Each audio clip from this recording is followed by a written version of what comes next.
All right, rise and shine. It is back. We are back from the National Card Time, baby. This is Merlin and Dan, the great curator, and we have survived. Dan, I am out of my coffin. How about energy, you, dude? Too much energy. Let's tone it down a little bit. I can't keep up with you, Am man. I too loud? I'm spent. I cannot keep up. Oh my God, I couldn't have done this yesterday, dude. I was paralyzed. I could not get out of my bed. I literally was on my phone getting Uber Eats. I literally had to get like waters and drinks from 7-Eleven. I was using Uber Eats to get that and everything else. I was just useless, dude. How about you? Oh yeah, like it took me a little bit. I was suffering a little bit of jet lag, but like I slept a lot, and I was just like I had like a mountain of work and things to take care of when I came back because I was gone for a freaking week.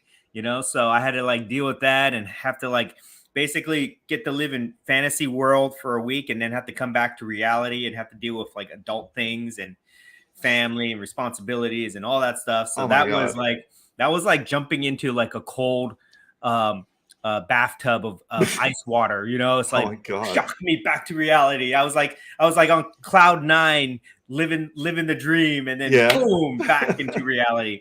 So I've had to deal with that, but I can honestly say like I'm still pretty much like I feel like so satisfied. It's like you go to a really, really great restaurant and you eat really, really great food and you just feel content, feel satisfied.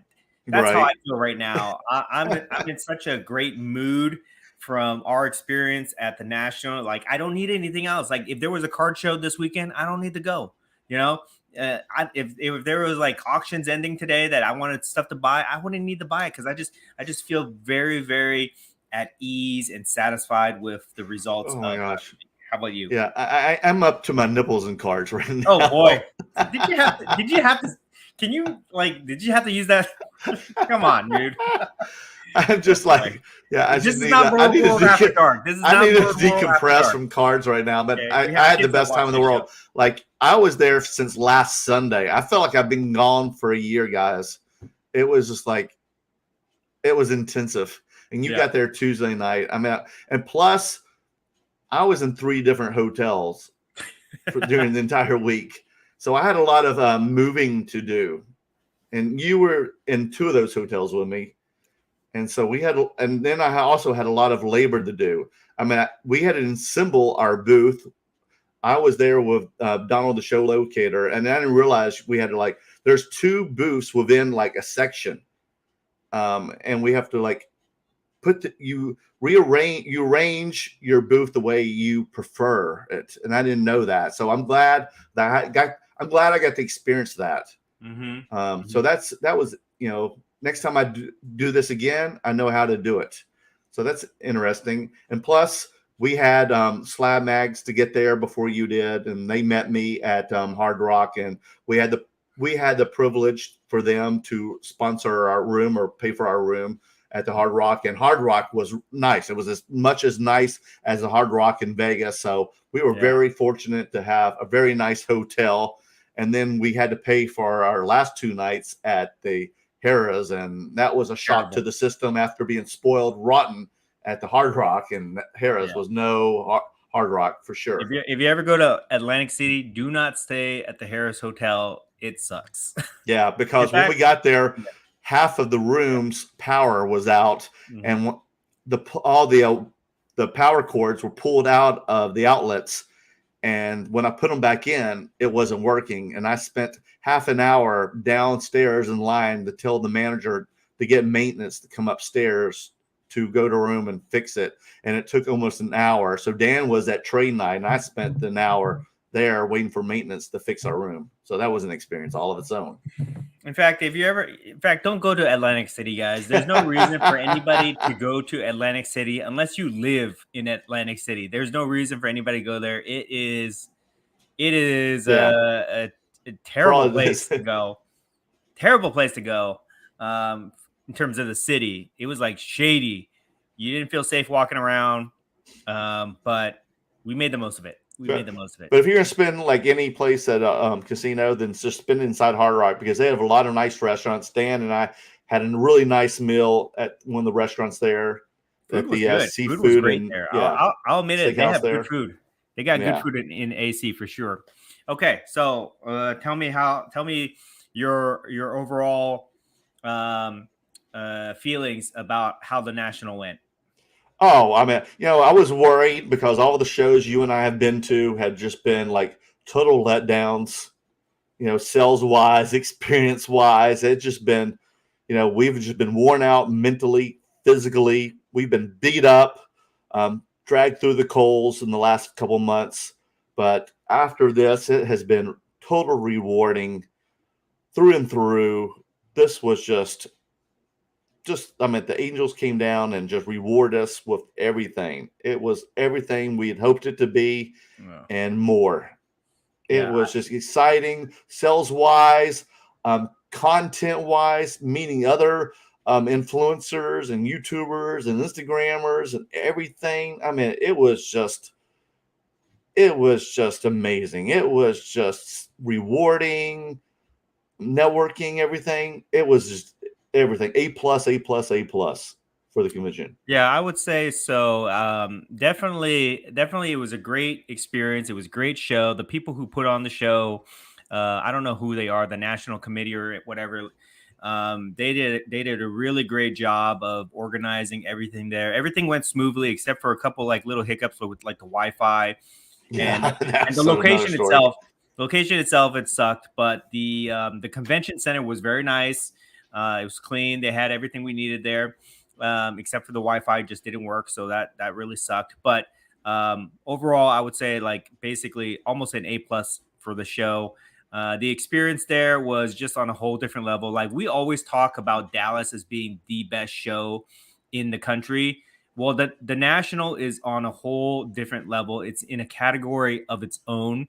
It blows Dallas away in every regard. You can't even compare the two. They're totally different in my book. Yeah. The National is the show to go to. I was so happy to see so many people that we interact with online there. Oh my gosh, right? Axel, Calvin, and just the names go on and on. I can't even remember them all. They're all in here right now. Yeah, Ryan's here. All these guys, all the guys that went there. I'd love meeting those guys. I wish the people that we interact with who could not go there, I wish they could go there. Please try to plan it next year, guys, because it is the mecca for our hobby, for our community. Everybody needs to go to the National. It is so much fun. Don't worry about the cost. Don't worry about, if you have the right cards or whatever, or the market being up or down. Just go have fun. It's like going to Disneyland, guys. Okay. It's like going to Disneyland. You need to go. You need to mark it on your calendar. Start planning now for next year. Because if you didn't go, then you had FOMO for sure. Okay. If you were watching anybody's posts or any of the vlogs or Instagram or anything like that, you would have had major FOMO if you did not go to the National. For us, I know we were complaining about it for a long time of having to travel from California out there. Yes. And it was a journey for sure. The location, again, I'm going to say the location really sucks. For us, we had to fly to Philadelphia, okay, which was a long flight. Then we had to get a rental car or an Uber or something. Yes, an Uber. From Philadelphia up to Atlantic City. That's another hour and a half in traffic. Right. Only to get to a city that has like, it looks like you're about to get robbed if you walk down the street, in broad daylight. So it's not the best location. So we complained about that a lot and complained about the cost and things like that. But, when I got there, it made it all worthwhile. And then if I can just go a little bit deeper, I'll just say like all the hard work that we put into the hobby the last year or so, going to all these shows and spending so much money on inventory and trying to flip cards to pay for this this hobby, this side hustle that we did. I think that I can say that it was all worthwhile because we had great inventory, we had great supporters, we had the experience to deal on that type of level with that type of those type of buyers and crowd. We had everything. We were totally prepared for the national, and I think it showed with the success that we had compared to other people that I talked to. I don't know how many people you talked to, but not everybody had a great experience. Some people, I know, right? No, I heard a lot about that. Yes. Yeah. So for us, I feel very lucky and privileged. I feel privileged to have been there. So thank you to our friend Donald, the show locator, for allowing us to be part of that. He basically hooked everything up. So thank you so much, Donald, for doing that. I hope you're listening. And then I feel lucky that we were able to have a successful show to make it all worthwhile. Okay. What do you think? Oh, most definitely. I mean, I think we were lucky because you and I have such unique cards. I mean, we have a lot of pop culture, and even our sports cards are very unique, more than other people's. You know, do you see that? I mean, we still have all our Star Wars. You and I have the Star Wars. I think we have more Star Wars than other people there. And I didn't know I was going to be the king of wrestling there. My wrestling ruled the roof. I was the WrestleManiac at the National. I sold so much wrestling cards. I must have sold over 50 wrestling cards there. And I had a couple wrestling boxes of the Topps WCW. And you and I sold all of the rest of our Topps Chrome Galaxy while we were there as well. So that was like the hit, man. Yeah, we always go into a show as the oddball guys. Definitely. Right? We're like the people that kind of shouldn't be there. We have non-sports, we have the oddball unique stuff. So we do take a chance that the demographic might not be there to support our cards, right? Like when we went to Toronto, it totally backfired on us big time. Yes. Where we were just shunned, basically, like no interest at all. So we always take that chance. But at the National, I think that, a lot of people really, really enjoyed our cards because they were unique. They were different. They were cool. They were nostalgic. They were relatable. And I tell you, like most of my sales were of Star Wars, probably like 60% of my sales, 60-70% of my sales were of Star Wars cards. And people really, really loved that. So I would say that was definitely a big hit. I was a little short on my wrestling inventory. I was definitely jealous that you had more than me. Yeah, when are you gonna start bringing that stuff out, Dan? I might have to. I didn't think it was ready yet. I didn't think wrestling was there yet. I know, right? But that weekend was SummerSlam, so maybe maybe that was the case, right? Yeah, so I'm gonna start having to bring my wrestling inventory out pretty soon. I'm still playing in the Star Wars category right now, but I would say that my overall impressions, the things that I learned there were that pop culture is coming, guys. Pop culture is here.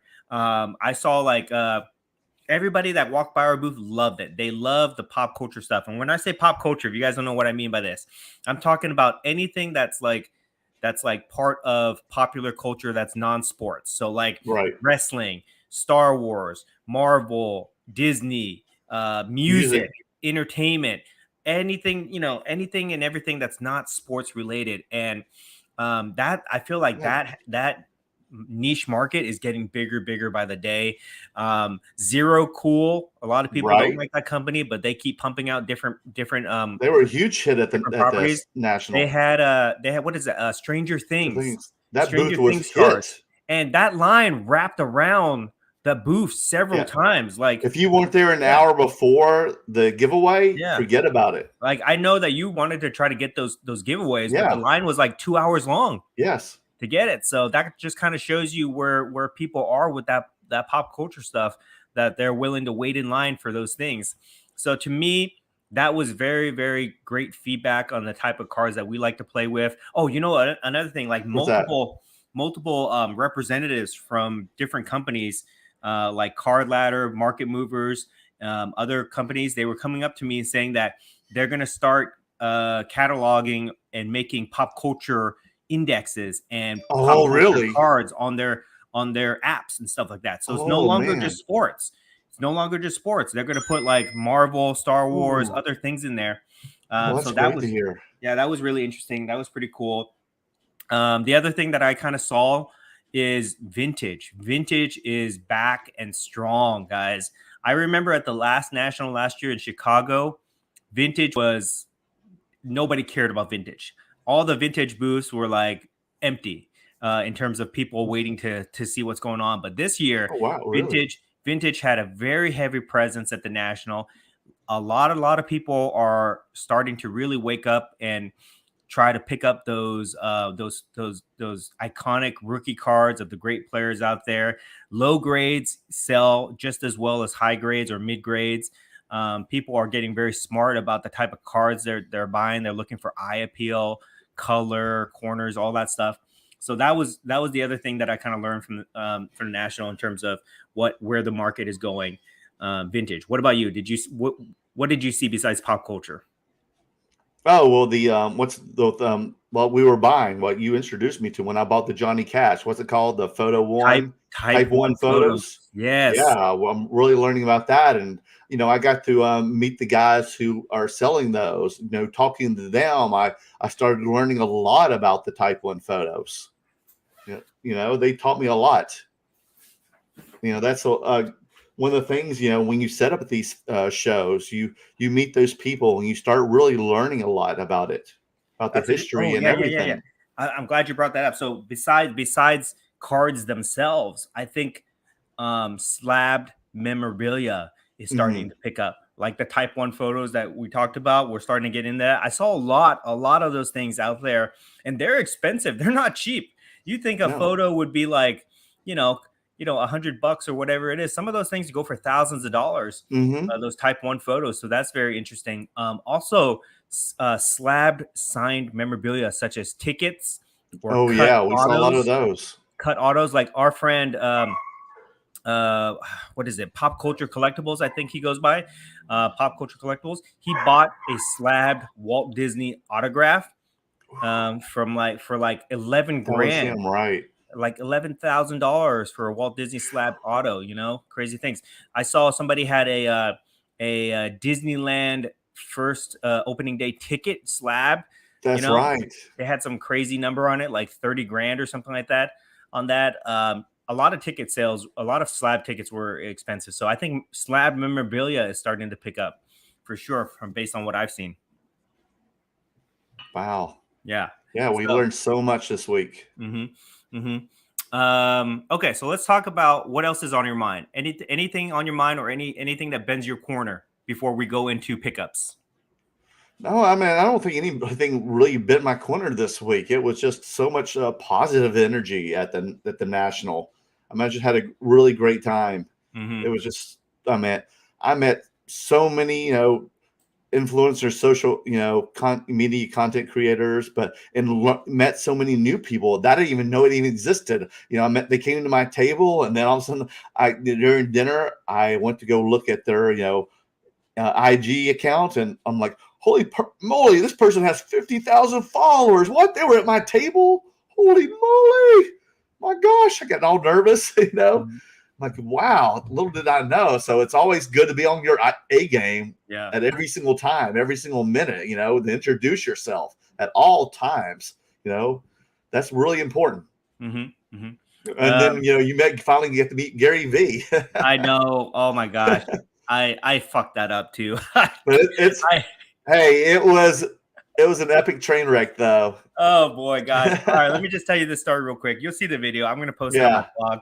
My vlog is going to drop pretty soon. I'm almost done. Oh, awesome! I can't wait, man. I can't wait to see it. So I'm a big fan of Gary V. I like his message. I like the the things that he preaches and everything like that. So I listen to his podcast quite regularly.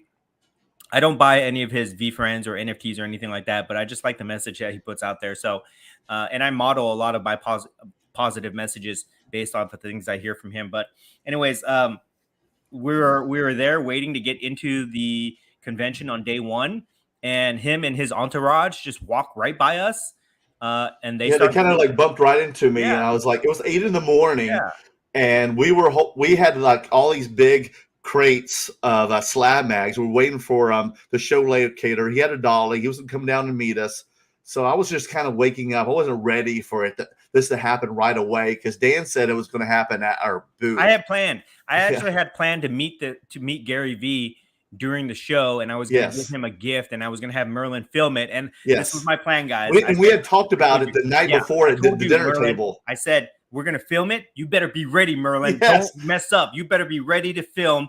I'm going to talk to him. I'm going to shout out between two slabs. I'm going to get us all this exposure. I had this big grand plan, right?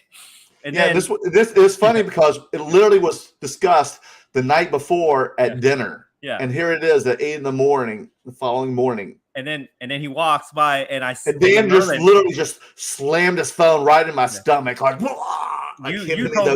saw him. Huh? You saw him, and you he bumped right into me. And I was like, oh, I wasn't ready. I was like, I froze. I was like, like, now? I was not ready at all because I was still tired.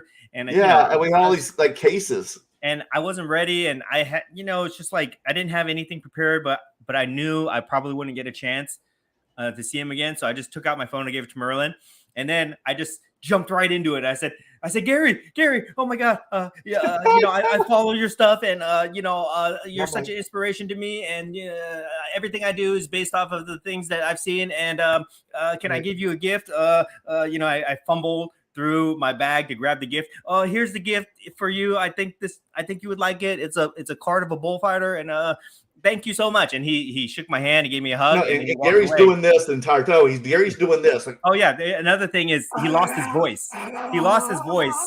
So he could not say anything to me, and that threw me off. Oh God! Because I had to fill the whole conversation in myself. That makes you even more nervous. Yeah, I didn't want to, I didn't want to be like, and have any like silence. But, it happened so fast that I forgot to introduce myself, guys. I didn't tell him my name. I didn't tell him my Instagram, my YouTube, nothing. I didn't get him to shout out anything. Well, he couldn't have done it anyways, but I totally messed it up. I was like, oh my God. And then it happened afterwards. And I just thought to myself, you never showed the card either. Yeah. I didn't show the card in the video. I just gave it to him and like, here, take it. And he's like, thanks. And he walked away with it. It happened so fast. There's part of me, like as the director, I wanted to just like, can we do a retake? But Merlin, they just took off. Why didn't you say anything, Merlin? It just happened so fast, man. And I was just like, but then like two of his guys were like, aren't you the great curator? Yeah. As they all took off, and you were like, yeah. And I still have that on camera. Yeah. So that at least it is on camera though. At least one of his guys recognized me. Yes. They did film it. They filmed it. Maybe they'll cut it up and they'll make it into something. Who knows? And I kept that. I recorded that part too, Dan, for you. So that's what happened. And you know what? We didn't see him for the rest of the show. Except I saw him, but like throughout the show. But we couldn't stop him. So thank God we did get that part. Yeah. Yeah. So that was funny how that happened. I do have a brain fart. I do have a what bins in my corner about the show. Okay. It's about the Wi-Fi because I had this dream part that I did want to do a live while we were at the show, and I did want to have I was happened to have like Steve or finance dad or Dustin or Steve because they kept hanging out at our table throughout the day. And I was going to have them come up or, film some stuff, like on Instagram and everything. And it was $80 to pay for the corporate Wi-Fi there because you couldn't, like Verizon didn't work and the free Wi-Fi there was crap. So the pay for the $80, I paid for it, but you had to build it, create an account. And then when I went back the next day to log into my account, it wouldn't let me log on. And so I kept trying to call the phone number that it has there, and I couldn't, no one would pick up. And it was really frustrating. And then every time was trying to, call, there'll always be a customer or somebody showing up because it was so busy. So I never was able to log on throughout the day. So that was very frustrating. Yes. So let's talk about that. So first of all, I want to say sorry to a lot of people out there that were expecting to get like updates from us throughout the day. My apologies. It was impossible. There's no way I could get on Instagram to post or go live or anything like that. So that's why we didn't really post much except for at night where we just put all the posts on at one time. And because we were so busy doing that, plus doing eating dinner, plus doing trade night, that didn't have time to do the lives like we wanted to every night. So sorry for you guys that if you were expecting us to do lives every night, it was not possible. But yeah, that Wi-Fi situation was it was a scam. It was terrible. And I would be okay if like it was just bad Wi-Fi. Okay. But I did not like the fact that they're trying. Who pays $80 a day for Wi-Fi? You know what I mean? That just seems like a scam to me. And it was not ideal for a lot of people. But I'll tell you this: it did make negotiations very interesting. Yes, we talked about that night. Because I feel like you had to definitely use your skills to value cards in a different way, where you could not necessarily look up comps and things like that. And you had to negotiate in a way where you had to see if people were going to be upfront with you or honest and things like that. So definitely had to pull out a different skill set for this show in terms of negotiating deals. So there was that. I'll tell you a couple things that bends my corner. Okay, I'm gonna start off with the negative first. We're gonna talk about what bends my corner. Then we're gonna talk about what's on my mind. I'm gonna flip it. And go positive. Can't wait to flip it. I'm gonna talk about the location again. The location there was just. I mean, it's just like I don't understand. I don't understand how the National can pick a location that is so inconvenient for so many people to get to. The fact that you have to fly into different airports and then take another car and drive an additional hour or so or more, or take a train and go like an hour and a half, 2 hours to get there. It's just not practical for these type of shows because it wastes a lot of time. Like, my flight was leaving at 4 o'clock on Sunday, and I could have stayed, I could have stayed till like 2:30, maybe even 3 if the airport was at a decent, a distance away, but I had to leave at 1. And one thing that I saw a lot of people complain about is on Sunday, a lot of dealers had left. So if you're walking around the show, if you paid to go to the show on Sunday, a good amount of vendors were not there because they had to leave early to try to get to their planes because the airports were so far away. So logistically, it just did not make sense for that. That's number one. Number two is that convention center, there's only one hotel directly across the street from the convention center, which was the Sheraton. Yeah. All the other hotels were far enough away where it made it very difficult to get anywhere. You have to take an Uber, and everywhere you go take an Uber, it's like $20 or more, right? And trust me, you have to Uber. It doesn't matter if it's a few blocks, you have to Uber. It made it very difficult to coordinate trade nights and things like that. I mean, don't get me wrong, the trade nights still happened and they were big, but I know that it was not easy for a lot of people to navigate around that. So I didn't like that. I didn't like that the city is not safe.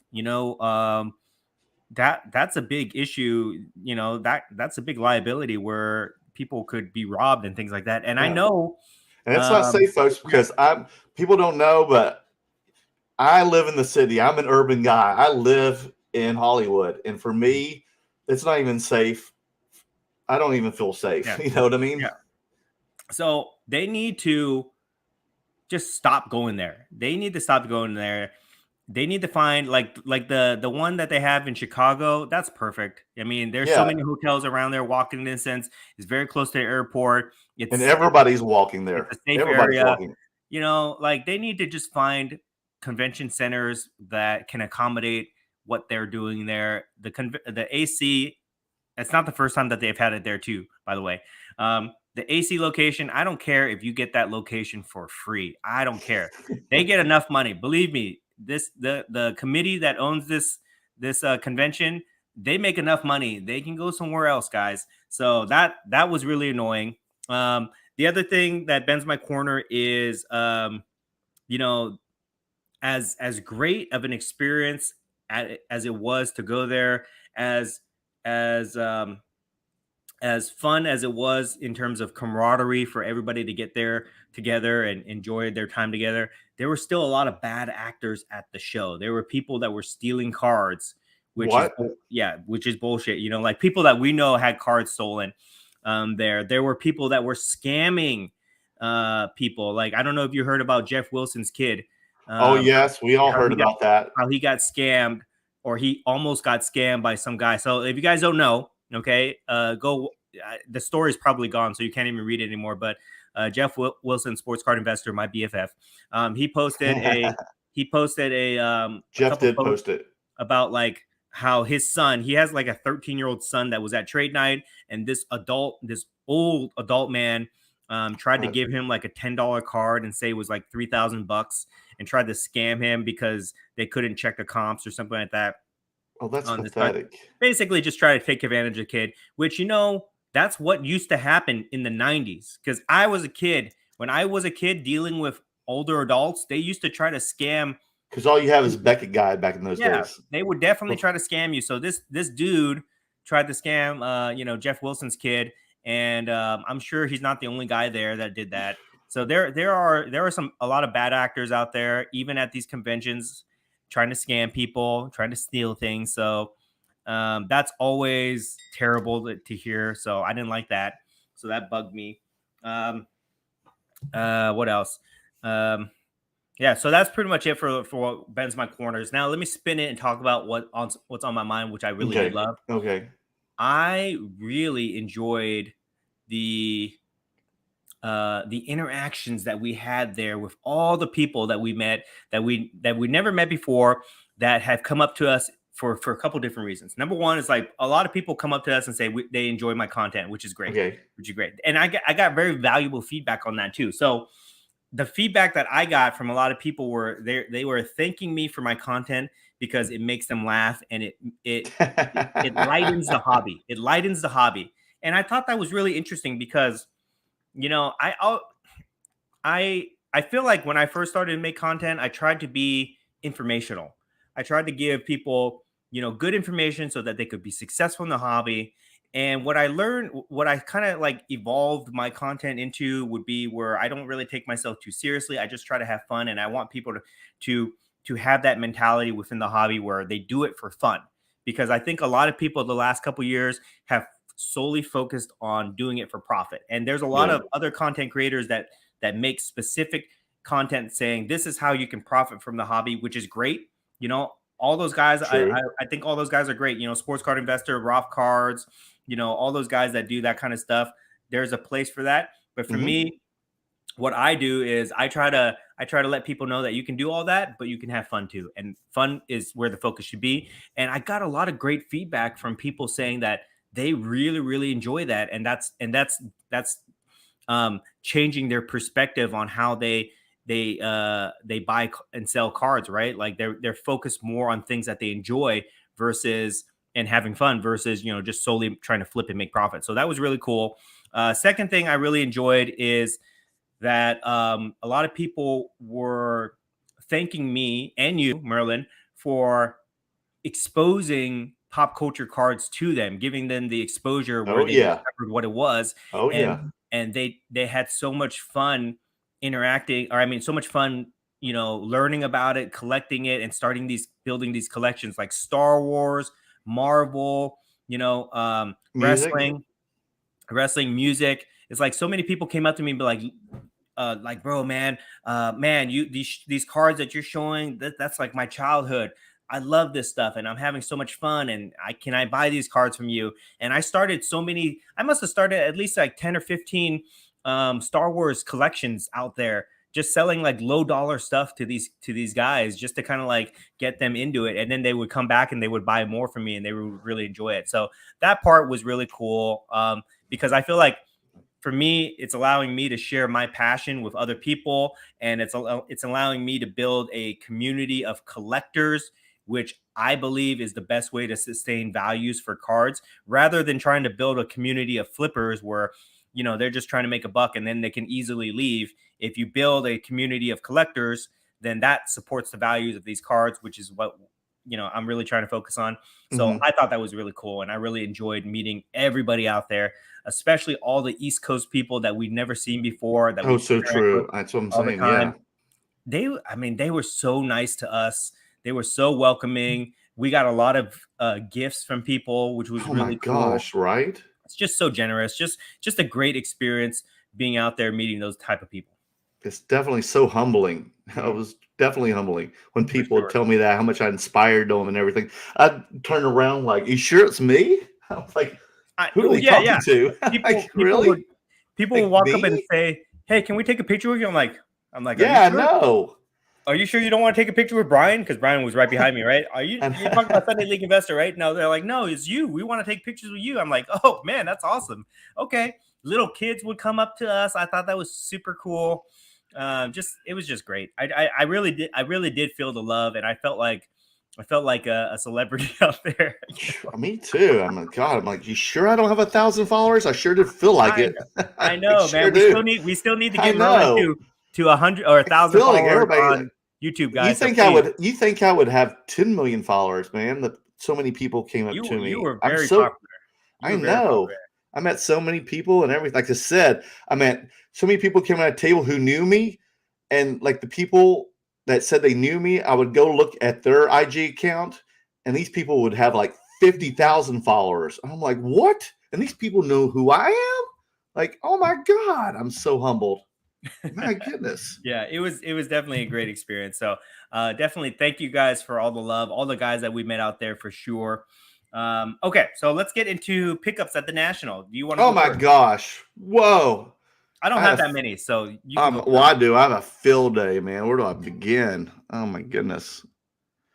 Wow. Okay. I picked up a lot of because since I sold a lot of wrestling cards, like I said, if you display it, they will come. So there's people who bought from me, also sold to me. So I have a few little knickknacks. I'll make it fast. I bought a little patches here and there. So like the Charlotte Flair patch, like SmackDown Live, these are all numbered. I think like out of 299. So I'll just show you the back first. So you numbered. And also like the Roman Reigns one here. Also have the Rusev, since now he's Miro in the AEW. I have a Ric Flair belt one. These were also gifts from fans of like Ric Flair and Andre. Here is a Rock belt. That's pretty cool. You've seen like stuff like that, Dan. And then here is what's his face? Cesaro, because I think he goes by a new name too. Also, I got this slabbed. The Danhausen, got that slabbed while I was in at the convention. This is really cool. Everybody likes MJF, so I bought this one slabbed as PSA 9, but this is freaking cool. The dotted line auto PSA 10. Love that. Be holding on to it. I bought this from Flippin' Steve. I know you've seen on his video. Oh, I'm jealous of that. The 1981 Andre the Giant Japanese. A fan gave this to me. Ricardo Pepe auto. Slabbed, authentic. Really love that. So thank you very much. Another one. This is a Dolph Ziggler auto I bought. Another little belt. Then I got cool. This is a red refractor from the Legacy, numbered out of 5. Return of the Jedi. I got these in a trade from a. He loved Novak Djokovic, and I got a trade with these. These are from the National Convention. 1 out of 10. Pulisic, and then a Ronaldo. These are all both game worn patches from the National Convention. This is cool. Roddy Piper on card autograph, Sports King. You don't see many of these. Then I pulled this out of the pack. Hillary Swank, or this is out of Pop Century box that you saw me buy. This is 1 out of 2, so that's pretty cool. Nice. I'm going to send that to get graded. A Wardlow autograph from AEW. Pretty cool. A 1 of 1 Brittany Griner. Hope she gets back safely soon. Oh, I got this. You sold her Emilia Clarke Game of Thrones, but at the same time you came to show me, I bought this from somebody. A dual auto 1 of 3 Emilia Clarke and Kit Harington.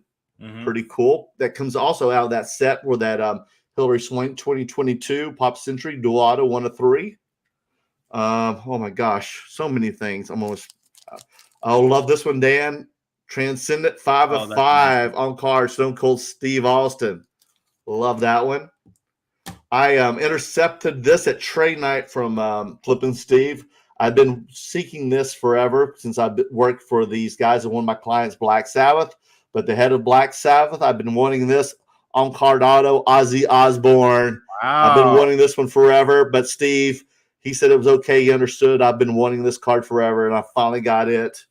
Oh, yeah, here's pure Leaf Q glass auto of Hulk Hogan. Got that one too. Oh yeah. I don't know what's going to be happening with him now that Vince McMahon isn't, whoever watched SummerSlam, a refractor number of 10, Austin Theory. Here is a Jay-Z Topps card, numbered out of 225. This was a gift from one of our fans, Dan. This is a Ringo Starr and Paul McCartney on the telephone here nice. That they gave us. I like that. Yeah, right. Here is a rookie card of, who that is? Johnny Depp from Nightmare on Elm Street. Here's on the bed before he got sucked in the bed and got killed. Here is the next number one contender for the WWF title, Drew McIntyre on card auto. Here's a dual belt auto, Ric Flair Topps, pretty cool. I've owned that one before. That's cool. You have owned that one? Yeah. Some more Johnny Depps. And then finally, this isn't from, I love this one. We saw these Art to Bart sketch. Yes. But this is actually from ComC. Remember I said I want to show you next week. This is my last card. This is an Art to Bart, but I wanted to show this card. This is freaking cool. It's an authentic autograph from 1994, The Simpsons Series 2. This is authentic autograph of Matt Groening. How about that, guys? Cool. This is the way. Cool. Yes, right? Snake. Awesome. Yes, of Snake. So that's my last card of. So I had a lot of goodies to show you guys. So I was very proud of that. Dan, your turn, buddy. Okay. Let me show you guys a couple of things. So first of all, I'll show you this. I traded this Macho Man card that I wanted to get rid of for a little bit for this lot of 1930 soccer cards. Whoa. There it goes. Everything. There's a lot here. This lot right here. I'll show you guys. Oh my gosh, you don't have to hold it all at once. They're like character cards from 1930. Yeah, that looks like those Vanderloos cards. 37 or something like that. Yeah, wow, those are awesome. I love the artwork. I thought it was really unique. I don't know what they're worth. I don't know anything about this. If any of you guys know, please. Now, where'd you pick those up at? Where? It was a trade. Oh, it was a trade. They brought them to you. Yeah, this guy's name is Jack Cock. Right? What? Yeah, Jack Cock right here. But these character cards are pretty cool. So I got that. Plus, those are cool. Plus these old ones too. I think these are like 1930 or something. Are those like cigarette cards? Yeah, they're like tobacco cards. Tobacco, right? Oh, and one's even pre-graded, DCI grade. Yeah. So pick these up. They're unique. I don't know what I'm going to do with them, but I just have them. So that was kind of a cool pickup. So got that. Got a ton of these Kurosawas. Oh man, let me tell you, the Kurosawas were just selling like candy for me at the show. So I picked up. But you did sell some. Were you selling raw or graded or both? Raw. Okay. I like these ones. The base chrome, the 2012 paper versions, and the refractors. I must have sold at least 10 of all those cards. How much do they sell for? May I ask? The base ones are $20. The paper ones are like $30. Okay. The refractors are like 100, 120. Oh, that's it. Yeah. No wonder you moved them so fast. Oh yeah. Wow. Oh yeah. And then we'll talk about it. Well, I'll just talk about it now. Like the majority of my transactions, I had like 3 really big sales. Okay. Of like, like over $1,000. But like the majority of my sales were under $300, and they're like micro deals is what I would call them, micro sales. So I must have had like 50 or 60 like micro deals where I was just getting like $100 here, $50 here, $200 here. People were definitely buying like the lower end stuff because I was selling mostly Star Wars, and I didn't have a lot of high end stuff. So people weren't spending thousands of dollars on it, but they were definitely buying just starting out their little collections just to get their feet wet, and then maybe they level up in the future. So I thought that was cool. Nice. So got that. Got this Kurosawa Wave right here. Oh, you picked that up as well? Yeah, I picked that up. A lot of cards I bought and I sold there at the show, which is always fun to do. So that was really cool. My friend Piggy Banks, who makes these beautiful, beautiful cards. Those are pretty cool. Piggy Banks, he did some great work. Yeah, he gave me this Darth Vader Air Force One art. If you guys don't know Piggy Banks, go check him out on Instagram. He makes really, really cool custom art cards. These are printed cards. These aren't like cut up or anything like that. So definitely give him a no, that's true art. A view here. Here's a Darth Vader with a boombox, so that's pretty cool. You guys can check that out. This is probably one of my favorite, the Jumpman. Yeah, it's awesome. The Mandalorian Jumpman. Beautiful, beautiful card. So got that. Picked up a Magic Bird rookie 6.5. Yes, I still do sports cards, guys, but that's real too. I am shifting to vintage, but pick these up. This is super liquid. You can never go wrong with that. Right. Here are the Type 1 photos that I got here. So here's Mickey Mouse. Check that out. Oh, yeah, that's so creepy. Mickey looks so creepy in that, but I love it. He doesn't look creepy. No, but in a good way. In a good way. It's just so weird. That's what the dolls look like back then. So I love it. Oh, is it not? I thought it was a person in it. No, it's a doll. Oh, okay. It's a stuffed animal. Okay. I thought it was like a little person in it or something. Here's another Walt Disney. Pretty cool Type 1 photo. Now, will you slab those? Yes, I'm going to definitely slab these. And then this is cool. I like World War II military history. General Patton. Yeah, this is General Patton. Type 1 photo. Check it out, guys. So those are really cool. Picked up this gift from our friend Merlin. He gave me Merlin comic book. I don't have the cards on me right now, but our friend Axel gave me some cool soccer and Tiger Woods cards. So that was really cool. And then what's that? The piece de resistance. Oh, right here. Wow. Shine it up for you guys. Can't remember if I saw this or not. Dun, dun, dun. I did acquire another superfractor. That's right. I've seen that. Did acquire another superfractor. This is Vader's. Bring it back a little. Vader's larger than life. There you go. Perfect. Yeah. Vader's larger than life. The artist is Jack Kirby. If you guys are a comic book artist, one of the most famous comic book artist. One of one right there. I can't believe this. There it is, right there. Okay. This fell into my lap, and I just made the deal. There you go, right there. Yeah. But check that out, guys. I love this card. It's a beautiful, beautiful card. Somebody almost bought it off of me too but they did? Yeah, I just couldn't do the deal. It was the guy that bought your superfractor. Oh, the Australian, the guy from Minnesota. Yeah. He wanted to make a play on this. Yes, he did. I wouldn't negotiate with him, so he went around and got yours. So that was pretty cool. And then I'll just show you my mail days that I got when I was gone. This is really cool. This is my first graded ticket. That's awesome, dude. I love the artwork of that Rambo. one. Let me see here. This is 1982, the year I was born. Rambo, First Blood, Japanese movie ticket. First movie in Rambo franchise. PSA 4 graded ticket. I thought it was cool. So now that looks more like a Kurosawa movie than Rambo. Yeah, I know, right?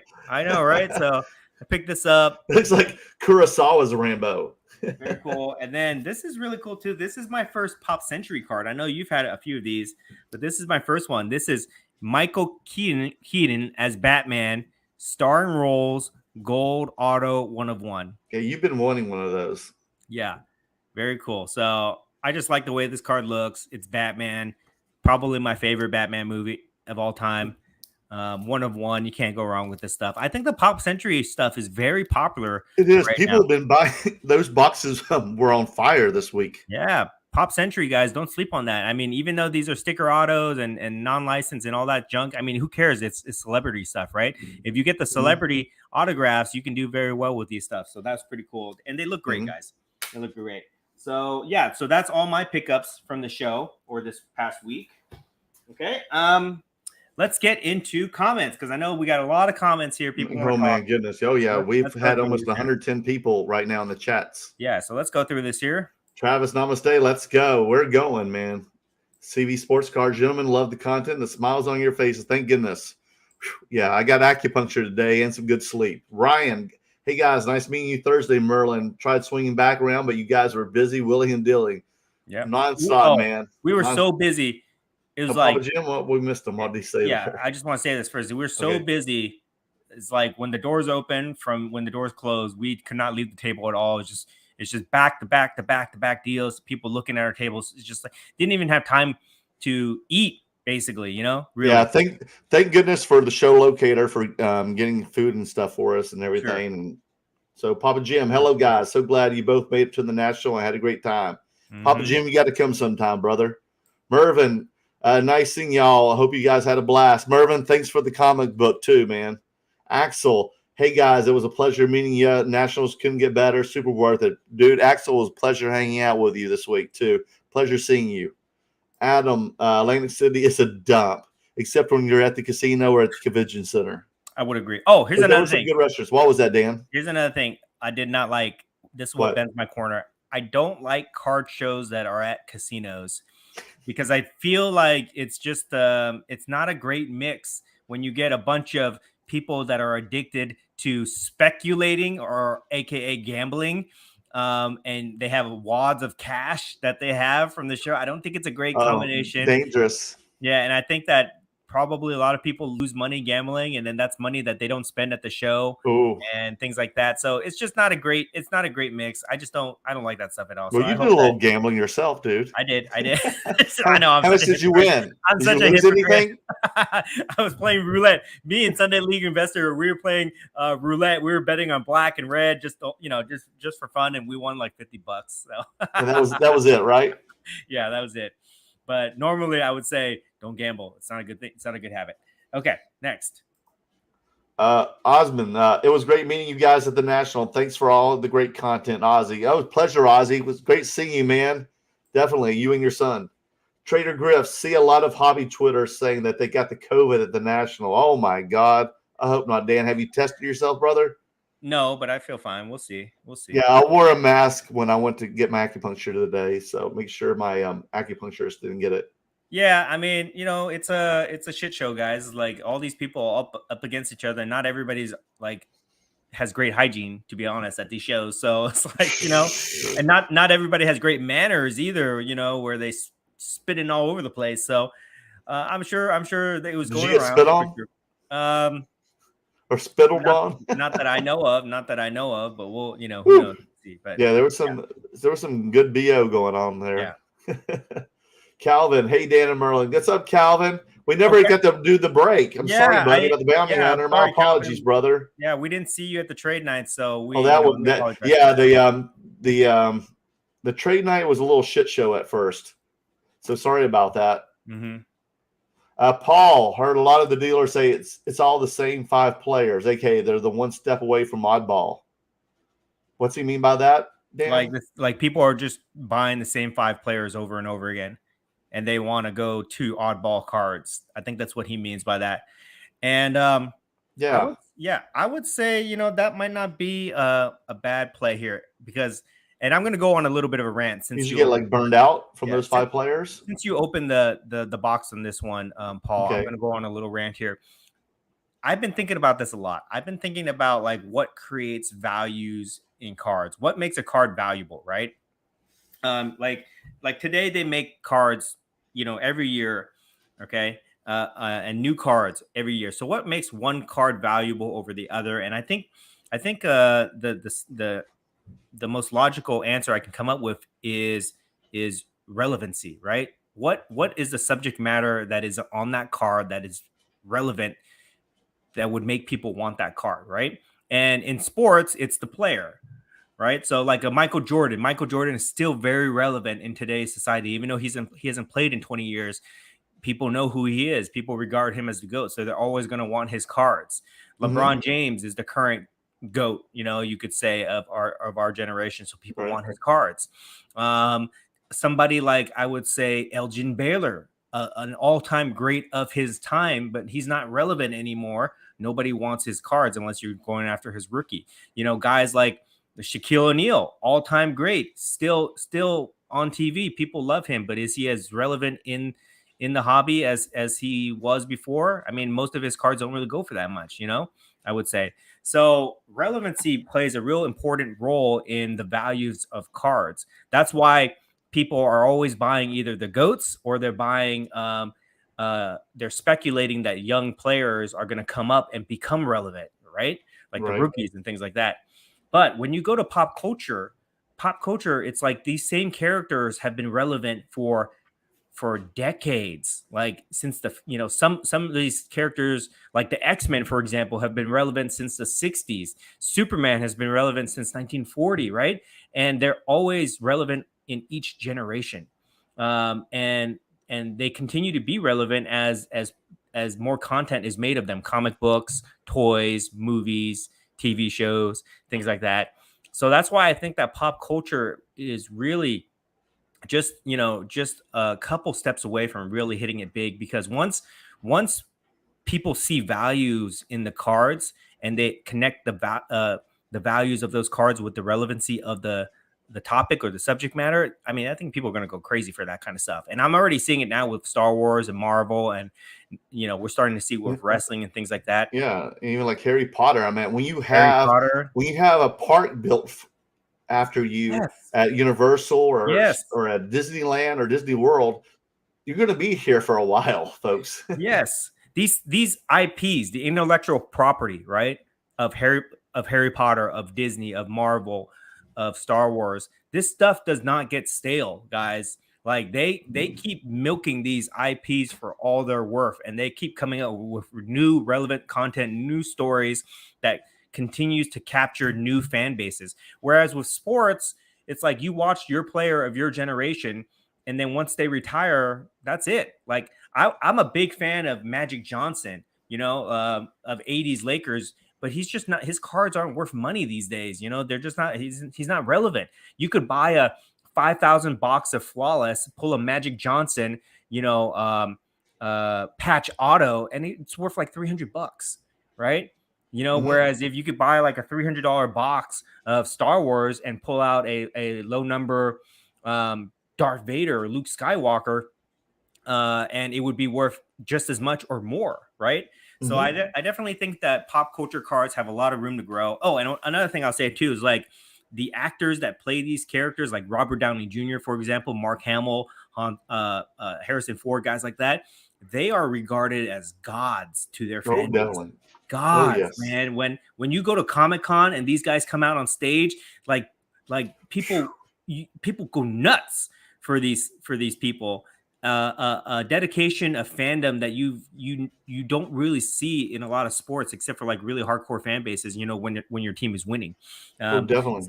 So just for that reason, I think that pop culture has going to have a big place in the card market, and it's not going to be sports cards pretty soon. It's just going to be cards, right?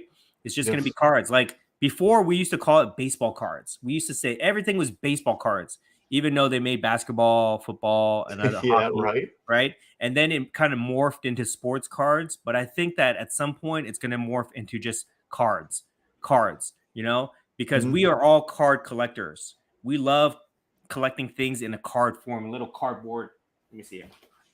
Little cardboard form, right? We love this. So as long as we can recognize that this is a legitimate form of collectible that we love, then it's just going to be a matter of what subject matter do we want on this card. And it could be our favorite team, could be our favorite player, could be favorite TV show, movie, toy, whatever, right? And I think once people realize that, then you're going to see a big boom in the card market. Okay, wow. Sorry for that that rant, guys. I just got, blame Paul for that. I enjoyed it. Okay. Way to go, Paul. Yeah. Nelson, they should have done it in Philly. For sure. I would have flown. Yeah, I would have enjoyed that. If I could just, places. If I could just save on the travel time going out there, driving and sitting in traffic, it's like I could have saved another 5 hours of my travel out there, So I would definitely be up for that. James, not oddballs. You all are unicorns. Appreciate that. Thank you, brother. Thank you, man. Thanks, James. David Campos, hopefully next year I can join you guys. Please, David. Well, it's probably going to be in Chicago more than likely. Yeah. Start planning for it now, David. They haven't sealed the deal, but that's my thoughts. Yeah, please, or start planning for that now, David. I want to see you out there. CV Sports Cards. Merlin, please walk us through how the Super Week came bearing gifts sold. Well, the guys, one guy was Australian. He came to my table and he bought the, was it the orange Darth Vader welders, from the legacy card that I have posted on IG. He liked that one. He wants to dabble into Star Wars. He was Australian. And then his partner that he was set up with they were both dealers. He was from Minnesota. I don't know how they knew each other, that they wanted to join forces and invest into a superfractor together. I guess they had seen Dan's and they was like, which one's the better card? And I was like, well, obviously mine was. And I told them that, that Daps was interested in this card. He's been wanting to buy it for quite a while. And then he told me right when Dan and I were opening up a box of Topps Finest on, what was that, Friday, Dan? If I had still had that card, and Dan and I knew that probably Daps was going to come sometime that day, or Saturday or Sunday, more likely than Sunday morning, that he was going to buy it. So Dan told me to give Daps a courtesy call, and Daps was like, I'm probably going to buy it. And the guy was like, well, we'll take 6,500. And I was like, Daps was like, they're going to take 6,500. Can you top that? And Daps was like, nope. I'll probably top 6,000. So I said, sold. So they were like, okay, great. And they paid me in cash. That's how it was. And now Merlin is no longer part of the Superfractor Club, guys. I'll buy another one. He's an alumni. Later. He's an alumni, but he's not part of the newsletter anymore. I'll get another one. I've owned two, man. I'm in the Hall of Fame, man. I'm a Hall of Famer. I'm the reason this whole thing got started. Okay. All right. Trader Griff's, you guys go to the Burbank at the end of the month? We'll definitely be there. I might set up now because I'm going to represent Graded Guards. Mm-hmm. So I'm going to probably sell for them. And Dan's probably going to be there just, tenderizing people. Yeah. So we'll definitely be present. I'm not going to go. I'm going to take time off until. You're not going to even go? No, I'll probably go. But like the week prior, I'll be going. I mean, that same week, I'll be going on my vacation. Is that the Disney vacation. World? Yes, the Disney Galactic Cruise in Orlando that same week. So, I'll be busy doing that. So that will be fun. But I'm the way I look at it is like I feel like I've earned a vacation. Yes, you have so much, Dan. As long overdue. As ridiculous as it sounds, guys, where we're saying we're taking a vacation from going to sports card conventions, it is a lot of work. The way that we treat it, it is a lot of work, very time consuming. So I need to take a break. Otherwise, I just feel like I'm in like Groundhog Day, and it's like every day, every week is the same, Yes. So I'm taking a much needed time off until Dallas in September. I promised myself I'm not gonna do any shows unless the table opens up, and then we'll just kind of see where it goes from there. It is mentally and physically exhausting, folks. Especially when we've been going almost every weekend to a show out of town and out of state. And I gotta say, my inventory, it's right where I want it to be. I got rid of so many like cards that I wanted to get out of, so many low end cards. I've got like a really, really good collection of what I would call very high value cards that have a lot of great potential, things that I don't mind holding on to. And I just kind of want to keep it that way for a little while. I might try to pick up a couple grails here and there, but I'm very happy with where the inventory is. I'm looking at it right now. My box, which holds about like 80 cards, which right now I probably have about 40 cards. So I've got a lot of room right now. And all those cards are still for sales, guys. I'm going to do a live later to show you guys what I have. If anybody wants to buy any stuff. You're going to do another live tonight or tomorrow? Maybe. I need to show people what I have. I still want to get rid of some of these. There's some things that I want to buy on some auction sites, which I'm not going to tell you guys what it is, but there's some big things like I want to buy, and I need to raise cash. So we'll make a deal, guys, if you see anything you like. But you want to make sure you're like very well stocked for Dallas. I haven't even thought about that, to be honest. Like, what am I going to take to Dallas? I need to figure it out. I might have to buy some. That's why I might go to these shows to buy some stuff. Yes. Right. to buy inventory. But I definitely don't like have a lot. But Dan, like every time we talk to you, like every week, you're always buying tons of stuff. Where are those cards? I've stopped. I've tried to like consolidate my buying into like really expensive things, like the comic book, the X-Men comic book that I bought. That was like 12.5. So I put a lot of my funds into that. And even I don't know how much money you spent at the show, but for me, I only spent not that much, really. I only spent $4,000 at the show. That's what I spent in terms of my buying, and that all went into like my type 1 photos and the superfractor. That was it. That was it between those things. So I didn't really buy a lot. I didn't really pick up a lot of inventory except through trades and things like that. So we'll see. We'll see. I'll have to make an adjustment, guys. We'll see. Oh, there's some like adult dating sites in here now. Watch out for them. Okay. Obi-Wan Chinghungus just started subscribing. Thank you. We'll look for you on Instagram. Yes, look for both of us. You're great. Appreciate Thank you that. so much. Appreciate that one. Trader Griffs, hit that like button like it owes you money. Yes, indeed. Adam, nice meeting and dealing with you, Dan. Enjoyed the talk. Oh, the Jalk 99.75. Is that what he's saying? I think he's talking about the. I think he sold me 2 of the Kurosawa refractors that I. Oh, that nice. I had. Okay. Yeah, the Prism and the Wave.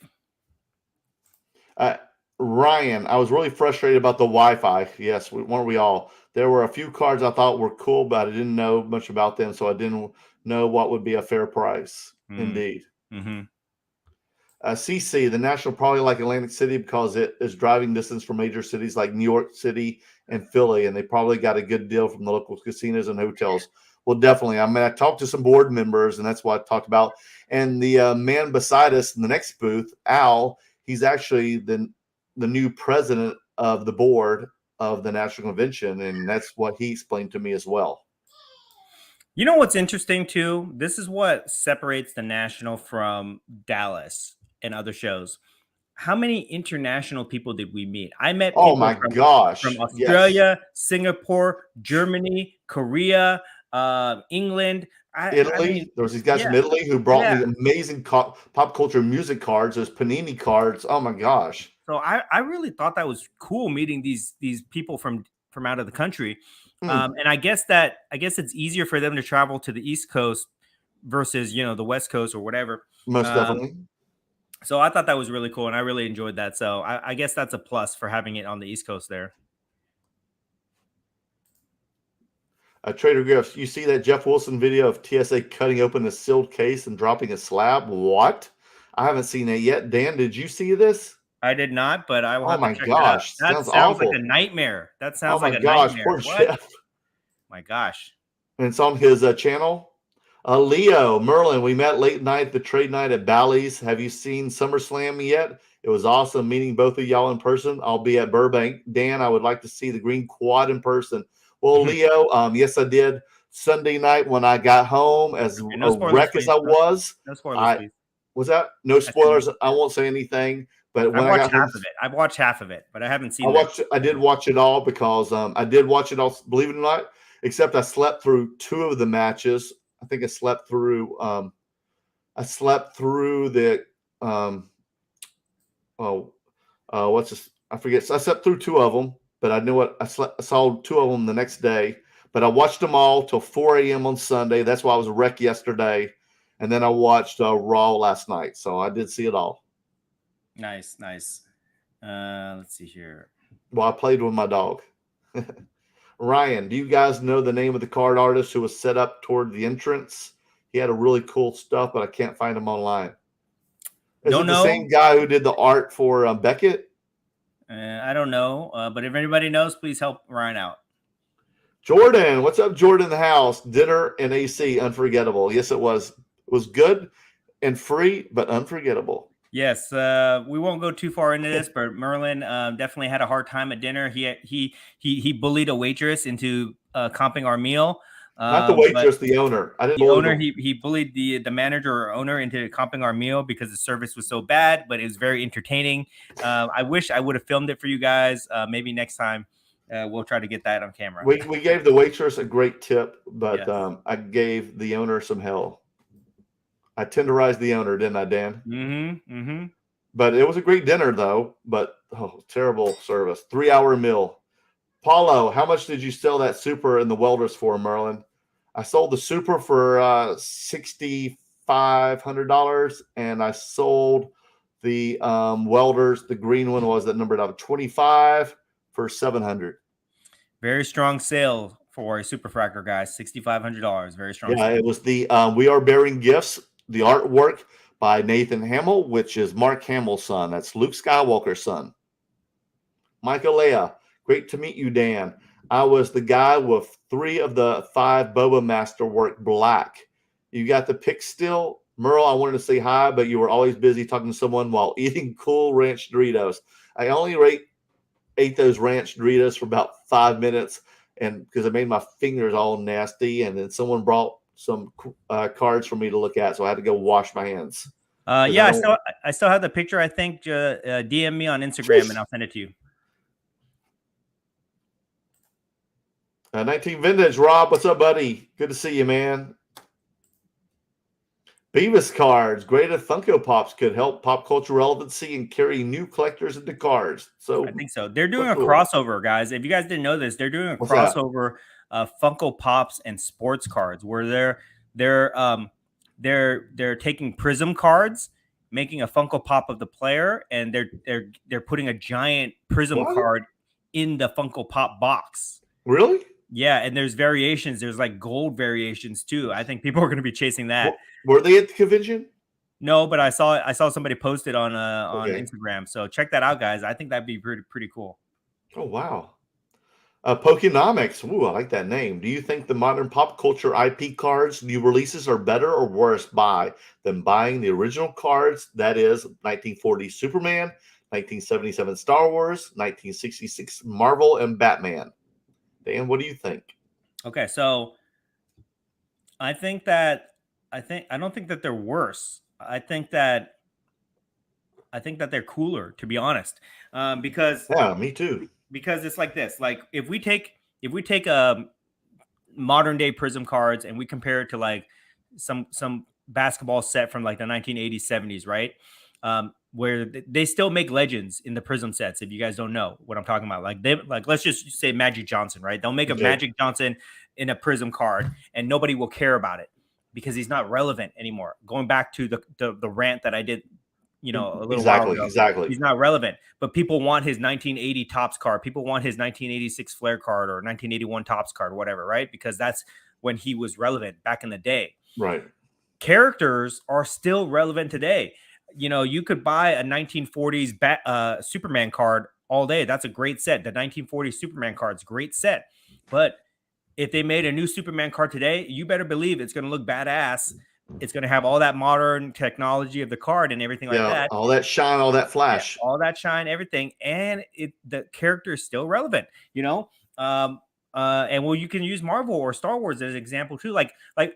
I'll use another example. The Star Wars Topps Sapphire, okay, which is a reprint of the 1977 original Star Wars set. A lot of people were kind of dumping on that just because it's a reprint, but let me tell you guys, if you see these cards in person, they look beautiful. I want to, they do. Merlin, you can agree with me, right? Oh, they are beautiful the way that these cards look because they're shiny. They have the atomic cracked ice look to them. Their number parallels, all that stuff. The photos are enhanced. So I do think that pop culture cards, even new ones, are still relevant today just because the subject matter is still relevant versus sports, for example. So I would like to collect both. And I think people will collect. I think you're going to have the young people that want to have like nice, shiny, clean looking cards. And then you're going to have like people that can appreciate old, beat up, vintage looking cards that have patina on them. You can collect both. And let me say this. You can collect both. It doesn't have to be one or the other. Okay. It can be both. Okay. We don't have to draw lines in the sand because again, everybody can collect whatever they like as long as it makes them happy and as long as they can have fun with it. So, don't feel like you need to pick one or the other. If you're just thinking of it in terms of profit, again, the profit comes from the community that supports the demand for those type of cards. So as long as the community of collectors is strong enough, the value of the cards will still be there. All right. Emmanuel, what do you guys think of the new Star Wars Topps Finest? Oh, it's pretty cool. We opened up a box on Friday. Yeah, we pulled some cool things. I mean, I kept one of the cards that I pulled. Here's a Mandalorian. Oh, what is that, numbered out of 50? I mean, look at that, guys. Pretty sweet, hey? It'll be popular. I mean, there's autographs out here too, aren't there? I mean, I pulled one that I gave to you. It's pretty cool. For sure. Axel C. Seems like I caught a COVID as well. What, you did? I just did the home test. The comment you highlighted helped make sense of my sickness. Uh-oh. Oh, my God. Uh-oh. Sorry about that, Axel. Oh, no. You did. I hope you feel better soon, Axel. Dan, check yourself before you wreck yourself. Yeah. I'll just go back because I didn't answer that. I do like the Topps Finest also. I think you did? Oh, yeah. Dan, you didn't answer that question. You left me hanging. Yeah, it's got all kinds of goodies in it, doesn't it, Dan? Mm-hmm. Modern Crime and Cards. Good evening and hello to all my Galaxy Chrome Superfractor Club members and your Hall of Famers.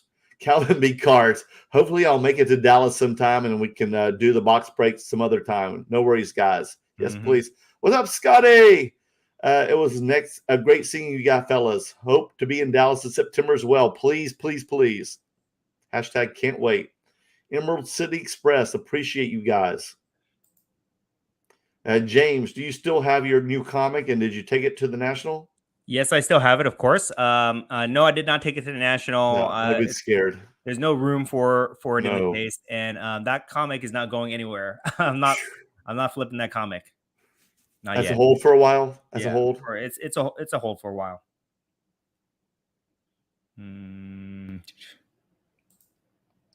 James, when is the next Dallas show? I think it's the weekend of September 11th. Yes. 99 cents. Thank you, JS. JS with the donation to the channel, 99 cents. Thank you, brother. Anything will do, brother. Thank you. Every little bit helps, guys. Every little bit helps fund this channel, even 99 cents. It does take a little bit of money to keep this channel going. So we always appreciate a donation. Thank you so much, JS. CV Sports Cards. Okay, guys, now that you were there, Dallas, the past 5 shows, gauge us and tell us in reality, hobby still strong right now? Definitely. Oh, from my point of view, for sure. I mean, people were there spending money. Well, I mean, we were worried, weren't we, Dan? I mean, we still worried a little. Yeah, about the National. But I mean, like, there was a lot of money spent there. There was a lot of money that went into producing that event. So I'm still very, very bullish on where the hobby is going. But I think people are getting smarter about their buys, and it's not as easy to flip cards anymore. It's shifting, guys. I'm telling you, I've been saying this for a while. Listen to me, guys. I'm starting a rant right now. I'm getting fired up here. He is correct. Listen, guys. Listen. It is not a flipper's market anymore. That's so correct. Those days are gone. You can still do it. It's a hustle. You can still do it, but it's not as easy as it was before. It is turning into a mid to long-term hold investors market or collector-based market. Okay, so you got to think about that stuff when you're buying the cards. When you're buying cards. Okay, the market, the demand and the market are shifting. Okay, it's not a flippers market anymore. So true. And we know a lot of flippers, and they weren't there this weekend. Okay, JS with another. Oh my goodness, it gets higher and higher. What's next, brother? Star Wars 2021 Galaxy a buy on sequels characters.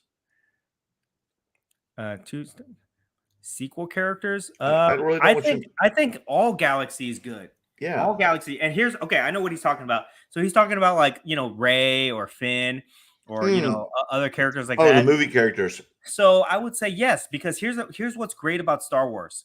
What I've learned, guys, is there is a market and collector for every single character on these IPs. There are people that collect only Jawa cards. There are people that collect R2-D2 or Stormtroopers or Guido. I met a Guido PC collector, Chewbacca, right? There's people just collect weird characters. They don't care, because it resonates differently with different people. So even with the sequel characters, I think you can do well, for sure. All right, I gotta block some of these. There's a lot of spam. I guess we got to a point, Merlin, where we're getting like spam in our chats now. So this is we've made it, buddy. I've never seen those. Love We've chat it, XYZ. Yeah, we're so I don't popular. know. That's not us, guys. We're not sponsored by the best adult dating site. That's not one of our sponsors. But we do need sponsors. Don't click on that. Yeah, but we do need sponsors. So that is not World After Dark. Calvin Merlin, will you be making a vlog for your channel? Oh, yeah, I've got a lot of stuff because yes, I recorded the Superfractor and a bunch of other goodies too. Awesome. And then the woman who did the thing of me with the Justin Bieber too, who you commented on. Yeah. About the thing. So my vlog will be dropping probably tomorrow. I might get crazy. I might drop it tonight. We'll see. Yeah, I got to recover a little though. I got a couple more days. Oscar, did you guys make money or break even? That's a no contest right there, man. Yeah, we made money. We made money for sure. Dude, I made money on Dan wasn't there. I made money on Tuesday, and that was just dealer day. Mm-hmm. It was just dealers. Yep. So yeah, it was a great show. Okay. I'll just get this last comment by 19th Vintage here, Rob. Rob, Merle is sponsored by the Rippin' and Tearing guy. That's right. Rippin' and Tearing. Rippin' and Tearing. Rippin' and Tearing. The wild women, the Rippin' and the Tearing. There was a lot of wild women in Atlantic City, guys. Wild women. All right, so we got to our. I guess we'll cut it off there for the comments. We made it through. Wow. Yeah. If I didn't catch your comments, guys, I'm sorry. There's just so many here, but I tried to go through as many as we can here. Okay, final thoughts, Merlin, on the National and going forward to the rest of this year. What are your thoughts? Whew. Man, it was fun. I mean, my body is exhausted. I had the best time in the world. Kind of didn't want to end. I wish it was every single weekend, but you can't have something like that every single weekend, or it wouldn't be as good as it was. And that's makes it so special. Mm-hmm. I hope we can do it next year, wherever it is. And like you said, thank you, Donald, the show locator, for making it happen for us. And thank you, Slab Mags, for giving us the great hotel.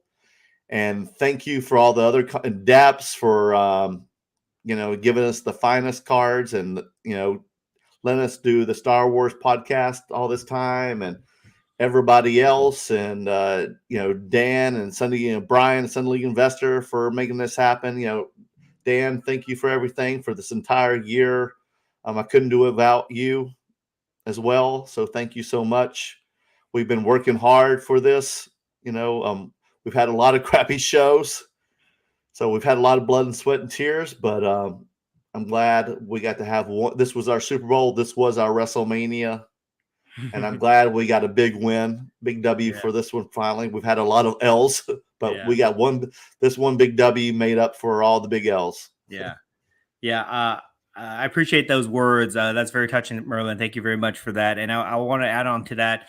I think this just kind of like, if you guys have been following us, on this journey, whether it's at the very beginning when we started doing this channel, or you picked us up only recently, we have tried, definitely, we've put a lot of work into building relationships within the hobby and trying to build a community of followers, of people who have like-minded interests and things like that. And I think the National was just a great accumulation of all the hard work that we have put together over the last 8 to 10 months, or since the National last year, where we had so many people helping us. I mean, if we had to just try to get to the National by ourselves, I don't think we could have done it. We had Slab Mags, which is a great sponsor of both of us, me and Merlin. Slab Mags hooked us up with a hotel, guys. I had Daps and his friends who gave me a ride from the airport. I had our friend Art, who's a golden auction sales representative, give me a ride back to the airport. We had our good friend Donald, the show locator, who basically organized and allowed us to set up with him and helped us with the hotels. We had Sunday League investor Brian there to help support us. Jordan Riker there. Men of Greater Guard.